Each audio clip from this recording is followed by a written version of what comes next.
Welcome to today's lecture on exceptionalism during and after World War II. Before diving into the main topic, let's briefly review how American exceptionalism developed up until 1929.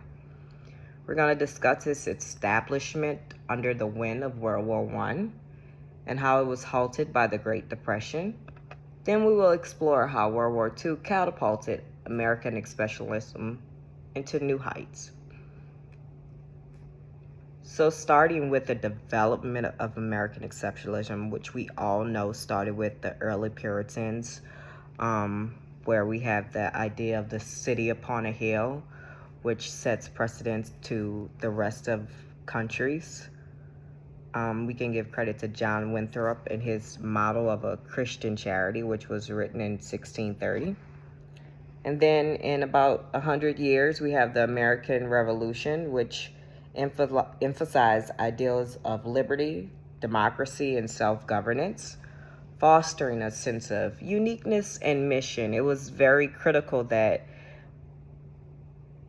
America became its own country outside of Britain and the imperialistic powers that it had, and being the first country to have the first United States, the first Constitution for the United States was paramount at that time.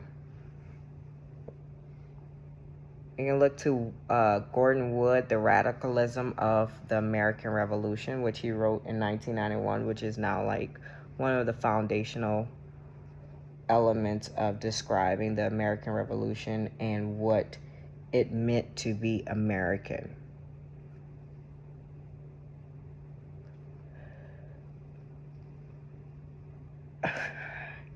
And then it's different because in the 17th and 18th century, America is trying to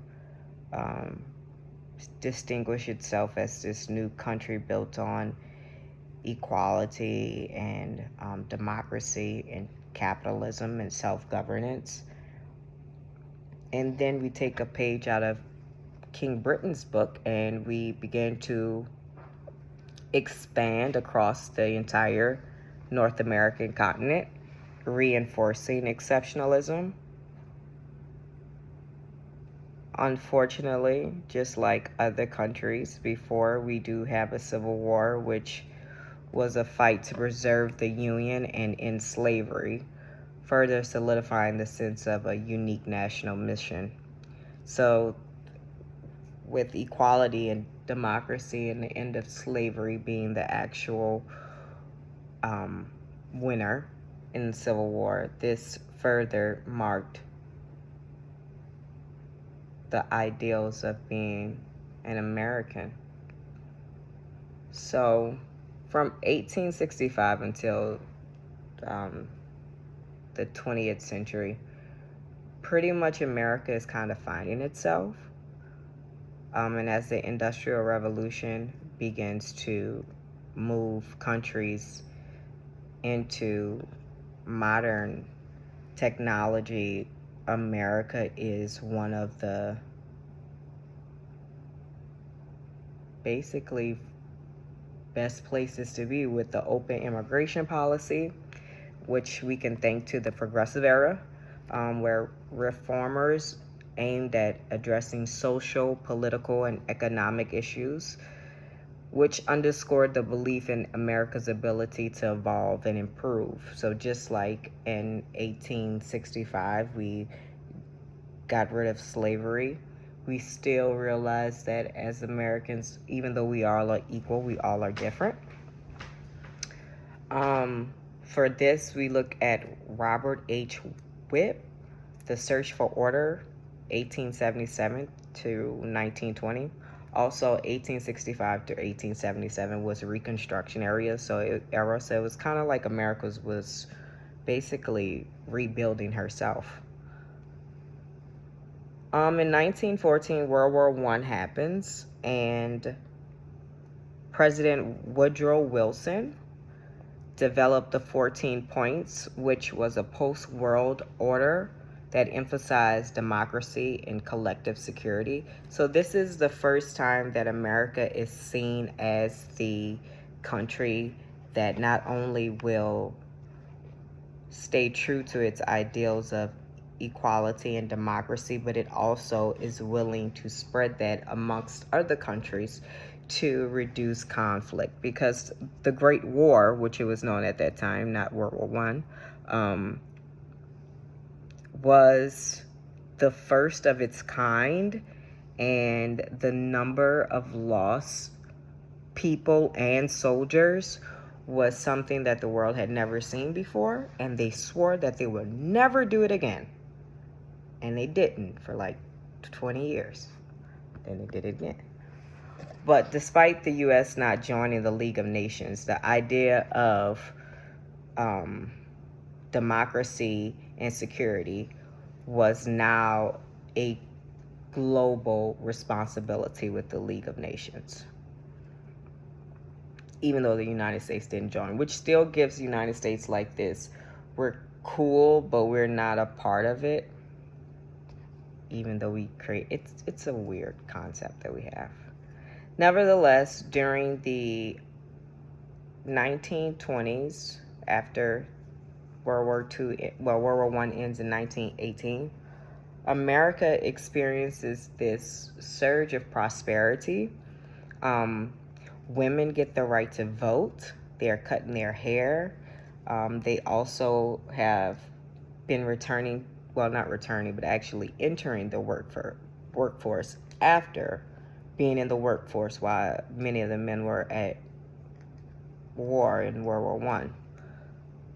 Nevertheless, with little federal regulation policies, by 1929, October of 1929, the stock market crashes, and by 1931, banks have failed, and America is now in the Great Depression. So the big country that was like democracy and equality, and we have an open door policy, and you can come here and start a new life, now is 1 in every 3 men are unemployed. And our president at the time was not the best. He also was a businessman who just believed that businesses should tend to their own, which was a part of the American exceptionalism idea. But nevertheless, Franklin Delano Roosevelt, New Deal saved America. And many people, like, they don't accredit the Great Depression with American exceptionalism at all, because of course London had a Great Depression as well. So it was really a global crisis. But I believe that this was like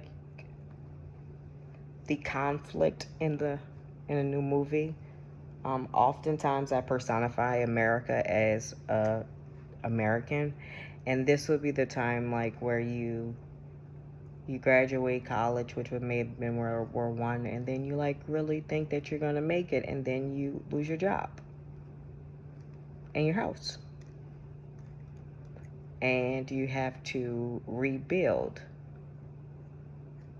And I think it's important to note that during the Depression, when Roosevelt was developing the New Deal, he made it a point to try to touch to every American. So that's where you see the WPA, where it's the Workers' Progress Administration, where he's sending people like Zora Neale Hurston and Langston Hughes into Harlem and trying to get oral histories of the last people that were former slaves. These are things that all build up to Americans' exceptionalism as what this country actually stands for. Unfortunately, at this same time, Americans and their exceptionalism is driving one of the worst movements to ever happen in history, which is Hitler and the Nazis. It has long been stated that because Americans won the Olympics and Germans lost, this defied Hitler's belief that Germans were the superior race. Moreover, the fact that Germans lost to Americans who happened to be black really angered Hitler.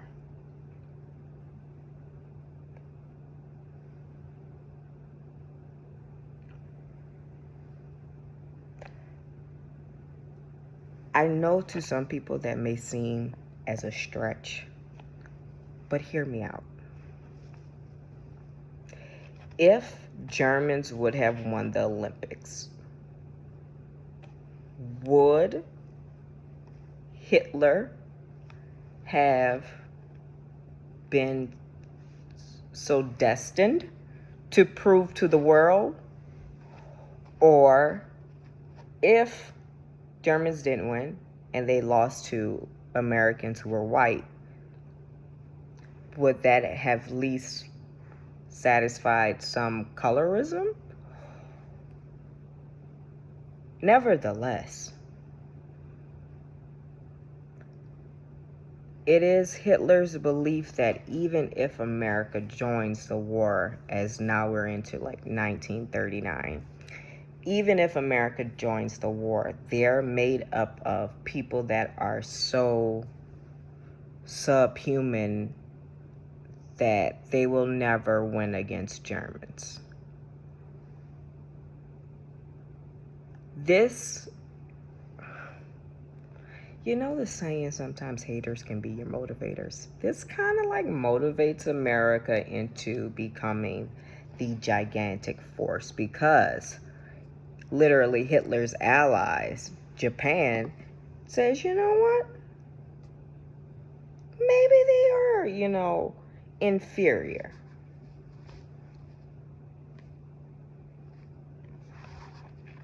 Well, America doesn't really, we didn't take that really lightly. And even though December 7th, 1941, 10 years before that, we were experiencing the greatest financial crisis in history, within 15 years of that, America not only wins World War II, but becomes a superpower, which I believe is the greatest journey of understanding American exceptionalism in history. So